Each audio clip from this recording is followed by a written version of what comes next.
Yeah, you already know what time it is. You already know what's going on. I am your host, Cam Silver, I am your co-host Kyle Silver. and welcome back to another episode of the Silver Boys Podcast. Man, oh man, we are finally here. The NBA playoffs are here. The draft is less than a week away. Mm-hmm. I feel, I feel good about this.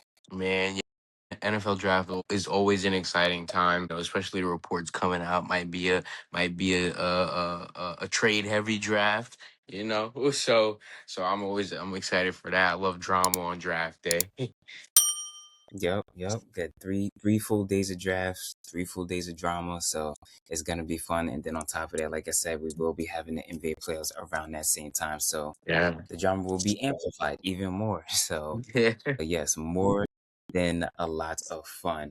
But let's open it off here. So last week we talked about how the Giants and how Dexter Lawrence requested a trade from the Giants, but because the Giants and Lawrence have not been on the same page in terms of contract talks. Well, still no progress, and now they look like that Dexter Lawrence and his team are fully just not even.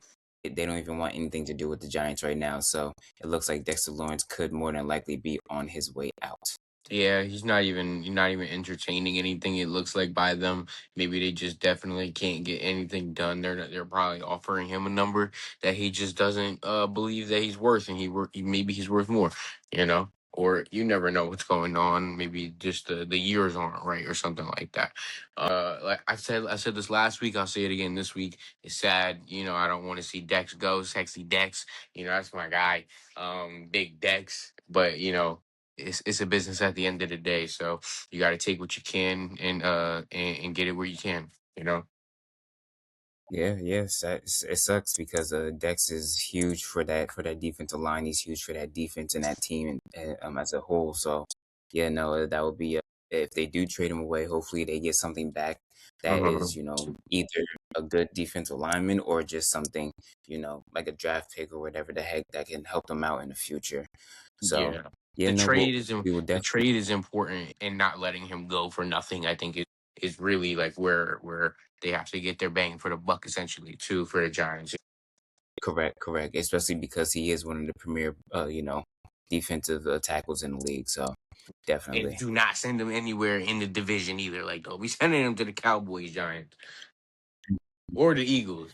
I don't think I don't. The Giants usually aren't like that. They may send like maybe picks to a division foe, but I don't see them sending like a top tier player like Lawrence to a division foe now. Um, the Packers trade Dontayvion Wicks to the Eagles in exchange for a 2026 fifth round pick and a 2027 sixth round pick. Wicks will sign a 1 year, $12.5 million extension with the Eagles.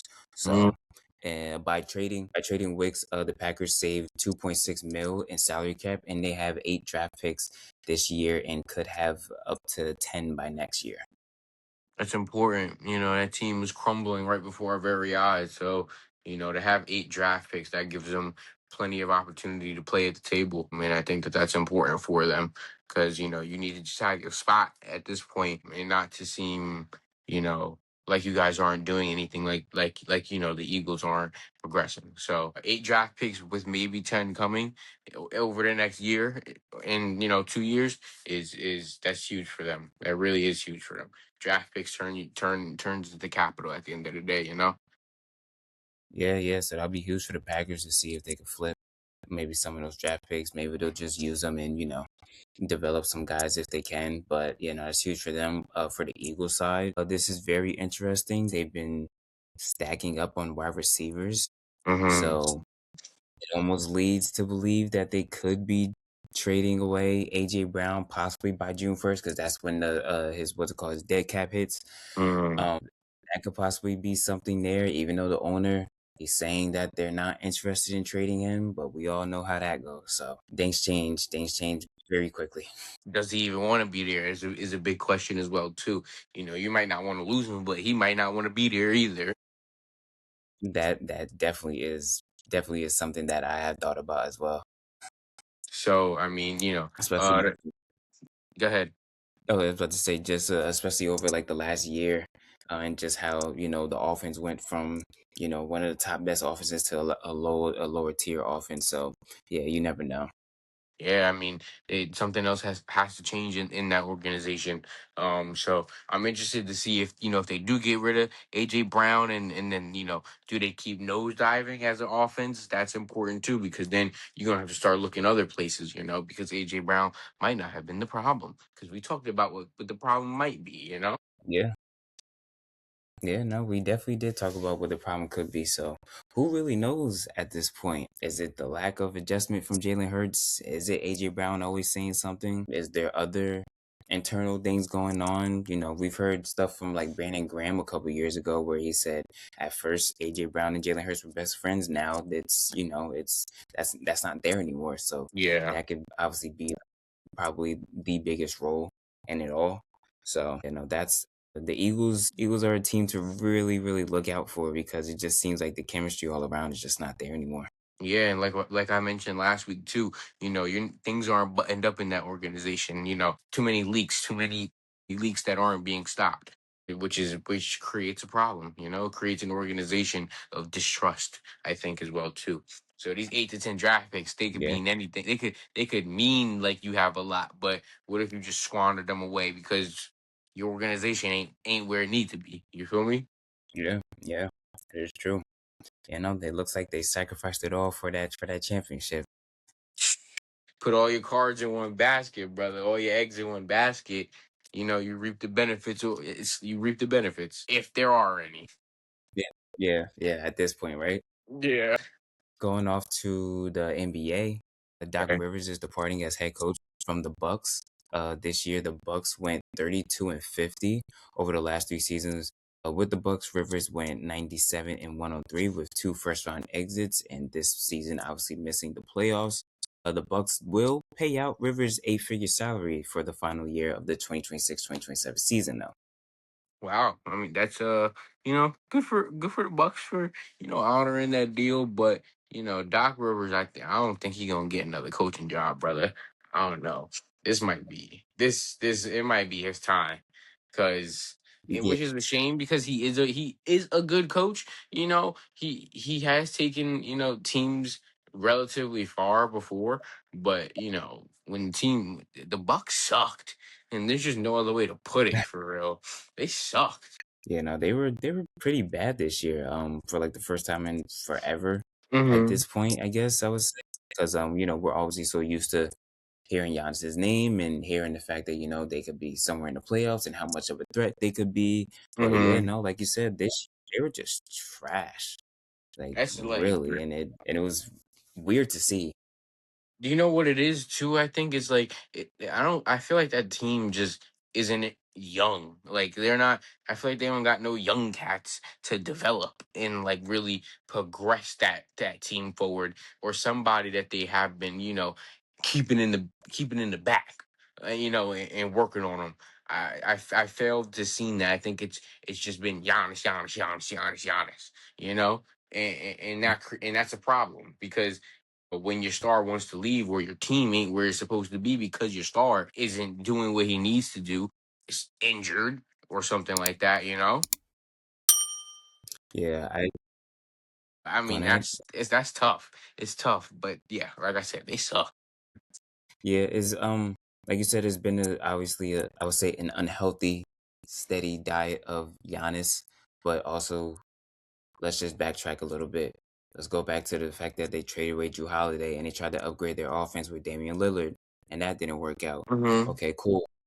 They tried it out with Kyle Kuzma. Kyle Kuzma's not working out. He's not becoming a number two option or number three option like they had hoped that he would be. Yeah. Then I think let's go to the fact that they try to get Cam Thomas. Cam Thomas didn't work out either. So it's like all of this stuff that has been, it's all been almost a domino effect to where nothing is sticking at this point for Hmm. them. You can obviously understand the reason why Giannis will want out. Yeah. Yeah, most definitely. I mean, just take a team like the 76ers, for example, right? They had an aging Joel Embiid. Tyrese Maxey is still progressing, getting up there, but they go and they got a VJ Edgecomb, like that. a young cat who provides a spark in that team, life in that team. Somebody who can just show you that there's a better way. I think as well too, and that there is not just basketball purgatory. And I think that's what the Bucks have been missing because they've gone through Giannis so much. It's Giannis or nothing. When he's unhappy, the team's unhappy. Yeah, And that's really what it boils down to. If he's not playing well, the team ain't playing well, and they don't have a number two guy, and that creates a problem. It really does. It gets them where they are now. Doc Rivers has a losing record as a head coach. Like, come on, bro. yeah. We're one of the top guys in the league. It's yeah, the Bucks, I man. wouldn't even have been mad if they went and got James Harden for real. Like, you know what I mean? Rather than him go to Cleveland. Honestly. Yeah, depending on the I guess whatever salary cap that they have or Yeah. whatever the heck, Yeah. we wouldn't have been. If I'm being honest if we're being honest with ourselves, but yeah, no. Shoot, even the fact that they try to get Miles Turner and Miles Turner I sucks too. forgot, yo. I didn't forgot about him. That out of sight, out of mind for real. Literally, he turned down money from Indiana to go to Milwaukee because Milwaukee was paying him a little more, and it was like, Hmm. yeah, yeah, you can kind of see the writing on the wall with that one. If I'm being honest with myself, I should have. Yeah. Once I seen that they got Miles Turner, what, a year ago, I was like, yeah, I don't know about this one, yo. Yeah, it didn't make any sense at all. Nah. Um, See, moving on. So actually, this is another big one that I want to talk about. So the NBA and the NBPA have ruled in favor of Luka Doncic and Cade Cunningham on their extraordinary circumstances challenge for the 65 game award rule, making them eligible for awards such as MVP and All NBA. Obviously, with Cade missing time with his collapsed lung, Luka missed a couple games because one of his kids were being born. Anthony Edwards also tried to get in on this as well, but he was denied with his It was Luca, and who else did they? case. Cade, okay. And then denied Anthony Edwards. Well, I would have to go back and see what was Anthony Edwards' reasoning for missing games because Luca's, I do really understand. That's an extraordinary circumstance, you know? You can't prevent birth from coming up. So I think that one makes sense. The Cade Cunningham one we talked about. I don't know, Cam. Like, okay, I understand the collapsed lung, but so what makes that extraordinary? Because what puts that circumstance and then Luca having a child kind of in the same category of it being an extraordinary circumstance? Collapsed lung. I mean, that's an injury at the end of the day. It is You were indeed. injured and you missed time. You know what I Mm. mean? And we have to keep we have to keep a level playing field here. Yeah, no, you're right. Yeah, I don't know how Cade got it. I'm guessing just the fact that they probably petitioned for this, maybe, or this was just something that, they've been hammering basically since he had the collapsed lung, knowing that he had basically an MVP type of season. So I guess that could have been one of the things. I didn't see Luca doing it, but I understand it, obviously, especially with the hamstring injury as well, Hmm. to try to save that as well with it. With Edwards, I don't think he really had much of a reasoning for his personally. I think there's only two reasonings that give you that: the death in the family or birth of a child. I think those are the only two what we call extraordinary circumstances. Yeah, because that's things that just happen. They happen out of left field. Exactly. So yeah, no, I don't know how. Like I said, I still don't know how Cade got it. That's a finesse right there. That's an awesome finesse in my opinion. I can't even lie. But yeah, no, that one is yeah, that one's gonna be one that I feel like we're gonna have to come back to and talk about, especially over the summertime. If they do end up looking at this rule and things of that nature, this will definitely be something that comes up because it, like you said, a collapsed lung at the end of the day, it is an injury. It's a freak injury. I'll put it to Hmm. you like that. It is indeed a freak injury because at the end of the day, you're playing basketball. You're a healthy Yeah. individual. Is going out and putting his body out on the line every single night. But yeah, no, it's yeah. I don't know. I I'm want to know I'm more. I'm scared of the precedence that it creates. honestly, and how people can use that to their advantage, at the detriment of others, I think is really important. Right. And I think again, they have to. I think they got to lock down some strict rules here about this 65 game rule. What counts as extraordinary injury, and allowing, because this changes people's contracts now. This changes supermax deals. You know what I'm saying? Yeah, no, it's the effect. It's the cause and effect right there. So yeah, Exactly. Exactly. I'm not mad at it. I'm not mad at it at all. I Mhm. understand exactly where you're coming from, but Mhm. yeah, like I said, it's just one of those things we're gonna have to keep an eye out on. And if they talk about it later on, then we'll definitely talk about it too. So, Yeah, we'll see. I mean, it'll be more moving. interesting when whoever wins MVP. You know. Yeah. Oh, yeah. Most definitely. Moving to the play-in. So play-in on Tuesday and Wednesday. We had some pretty wild games. Actually, almost all of them were pretty wild. The Hornets defeated the Heat 127 to 126 in overtime. Mhm. That one was big. Obviously, the big thing that came out of that one was the fact that during the game, Melo had tripped Bam out of Bayou, but the refs did not see it. And obviously the Heat wanted a flagrant foul or them to look at it. They couldn't look at it because on literally right after that play, there was a fast break. And then, obviously after that next play happens, you can't go back and look at an older play. So that's where that came in. But the league did indeed look at it the next day and they determined that they will fine Melo 35,000 for the trip. Plus, they will upgrade it to a flagrant foul, and he will also be fined another 25,000 for cursing on a pregame show on a postgame show. So yeah, I mean, honestly, that's what's the word I'm looking for here?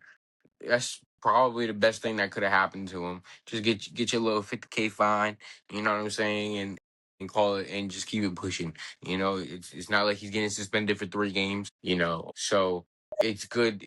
I'm honestly glad that he won't be missing time, and I think that that's really important to have for the Hornets to have him in the lineup. Freak injury, I think what happened with that. Now that what happened with Bam, like and him grabbing the leg, I think that's like it was more of a brace than anything. I don't think he meant to do that on purpose whatsoever. I don't think LaMelo really right. did mean to do that. He was on the floor. He probably just was looking and seeing dude leg. Bam, is jumping and lost balance, lost his footing, whatever. So that's what I call a freak injury. You feel me? I don't think that's a freak injury in my opinion because it just happened within the play, so that's not a freak Yeah, injury. yeah. You're right. You're right. You're right.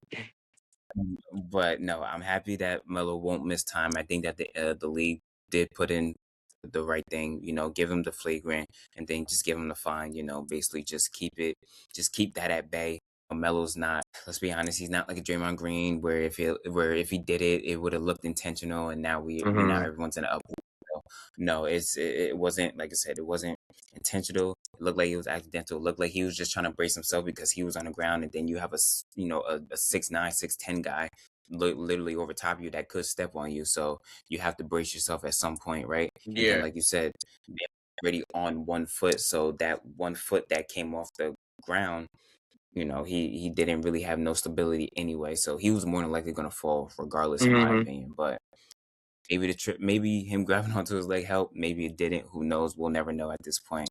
But yeah, I mean, shout out what Lamelo said in the post game. Though he said, "Yo, I'm gonna call him. I'm gonna make sure he's all right." That's what you want to see first and foremost is just guys being there for each other, especially like when things like that happen. No bad blood, no yeah, nothing, like no whatever. You feel me? yeah, yeah. No, it's a brotherhood out there. So they know Exactly. at the end of the day, after the game is over, they know to protect each other and hold each other accountable. So Hmm. good for Melo for sure. It was a good game though overall. Like I said, it went into overtime. Melo hit the game winning lay, and then Miles Bridges had the game winning block at the other end. Kobe White was the one who basically sent it into overtime with the big three coming at the end of regulation. So, good stuff from the Hornets. Happy to see that they will at least be fighting for an eighth seed. To say anything, don't know if I were to. Don't know if I think that I would have seen the Hornets be back in at least playoff contention this at this point in time, right? It felt like they were just like in basketball purgatory. Yeah, yeah. It felt That's like they that's were our favorite word, bro. That's my favorite word. It felt like that's where they were, but good for them. Good for them. Love to see that. Yo, one season with Nipple, you know what I'm saying? That's that boy. That got him fighting for AC. You hear? Sure did, sure did. Even though he didn't do anything He ain't do nothing. in He this ain't do game, nothing. He ain't do nothing. He ain't had to. He ain't had to. but He it's ain't had good. to. He he carried he carried them enough to the to this spot anyway. So I think he gets a pass. Facts. Um, moving on. Moving on to the Sixers, they defeated the Magic 109 to 97. Sixers will take that seventh seed and will play Boston in the playoffs, while the Magic will be in a do or die against the Hornets. Yeah, man, Maxi took over the game. And talk about someone who came out of left field with this one. Andre Drummond, 14 points, 10 boards, 2 for 3 from 3-point range off the bench. Yo. Andre Drummond with that dagger three, bro. I was like, y'all, there's no way. There's no way. I would have, if somebody put on my bingo card 10 years ago, Andre Drummond dagger three for play in 20 spot. I don't know, man. I might fall off my chair. I probably would have bet some. I probably put on that. Yo, but 14 points and 10 boards too. That brother was making things happen out there. Yeah, yeah. No Joel Embiid in this game, but Sixers buy themselves some time until what is that? I want to say Sunday is Hmm. when I think that they were playing their game one. So they buy themselves some time to allow Embiid to rest, and the rest of the team to rest now with that big dub. But yeah, no, Drummond held it down. BJ Edgecombe had a pretty good first, I guess, playoff game if you want to call it that, with 19 points Hmm. and 11 boards. So that Wow, was good. damn. Obviously it was it was good to have PG-13 back with 16 points, 5 boards, 5 assists. So he was killing the game too. For the Magic, it was just Bane that really did a lot of the work. He had 34 points. Bankero couldn't get it going from three. He still had 18 points though. And then Wagner, he had 12. He only had 12 points. So Hmm. Yeah, I feel like honestly, it was this was a toss up between the Magic and the Hornets. Realistically, who's fighting for that spot? And it's just sad to see because I really thought the Magic still was gonna make something happen, especially after last year too. yeah, yeah, you thought so. Especially trading for Desmond Bain, they felt like they Yeah. were one way essentially. So and I felt the same way actually. So I feel like they're stuck in the mud a little bit right now, which is not good for them because Hmm. I feel like like you said yourself, I say myself too. Just felt like we expected more out of them. Most definitely. Most definitely. Yeah, so that's something to look out for. The Trailblazers defeated the Suns 114 to 110. Blazers will take the seventh seed and they will play the Spurs in the playoffs, as the Suns will play for the eighth seed. What's his face? I still don't know how to say this guy's name. Denny. That's Avdivie, Adini, Denny what they call him? Avja. That's what I'm gonna say. Avja. Avja. Okay. Well, he had 41.7 boards and 12 assists, so he literally just took over that game. Drew Holiday with 21 points, 4 boards, 4 assists. Jeremy Grant had 16 points. Sharp had 12 points off the bench, so they looked good. And then on the Phoenix Sun side, you had Jalen Green with 35 points, Booker with Damn. 22, and Dylan Brooks with 20.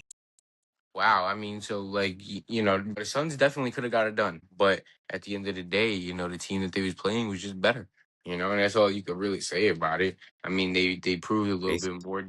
Denny was doing his thing, bro. That boy was balling. That boy was giving you buckets. Cooking. He was cooking. He was, flirting around with a triple double. He had a huge bucket at the end of the game. Went ISO at the top of the key, took this Hmm. dude to the basket and got it at one. So, yeah, no, he was just on one. And then Drew Holiday's experience in the playoffs, you could tell that was lurking his head because those 21 points were indeed huge for that team. Hmm. Going off to the Warriors. They were able to defeat the Clippers 126 to 121.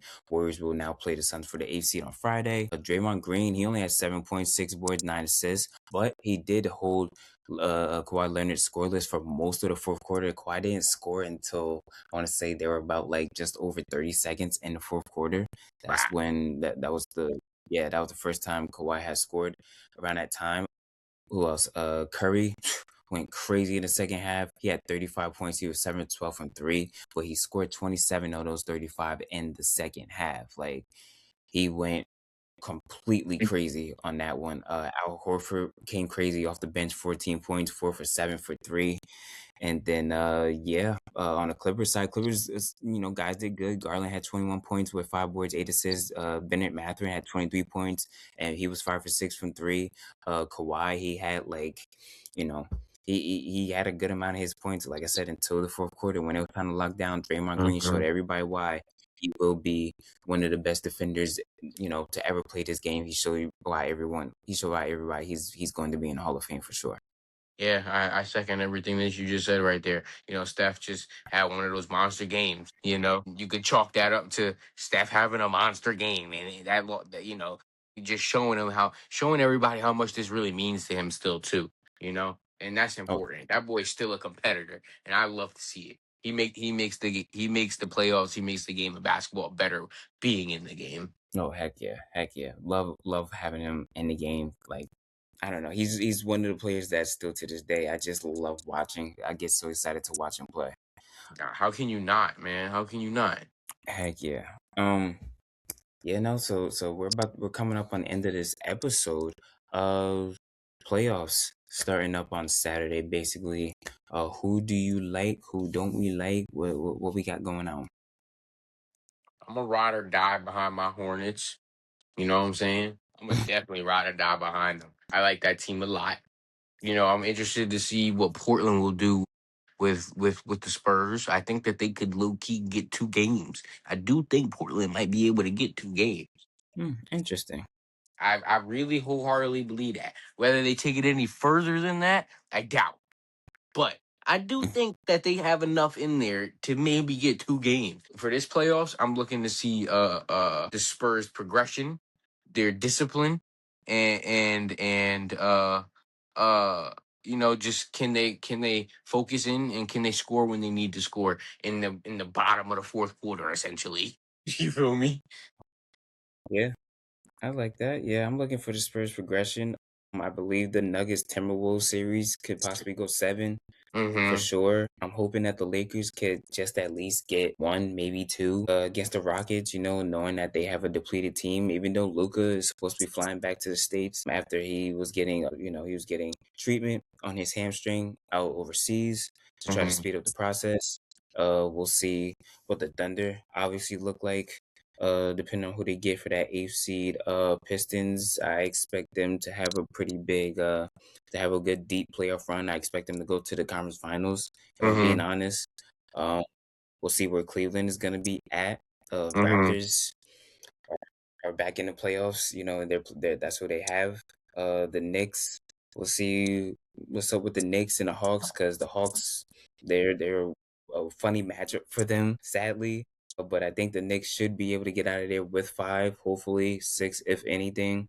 Mm-hmm. And then the Celtics and the Sixers, that's going to be an interesting one to see. Obviously, to see the question marks with Joel Embiid, making sure that he's healthy as he can be. Yeah, and then I wonder what the Celtics are going to be looking like, especially with with Jason Tatum coming back and Jalen I Brown. Let's think see if I they think this I think the Celtics sweep, dog. That's just me.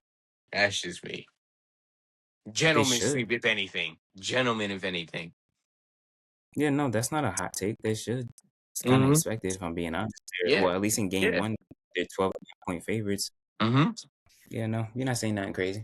No, hey, I try not to sometimes. Well, that is our episode for this week. I hope you all enjoyed just as much as we did. I'll come back next week as the NBA players will be full go, and we'll already be talking about all the craziness going on in the first round. But till then, I'm your host Cam Silver, I'm your co-host Kyle Sober. and this is the Silver Boys. Thank you. Thank you.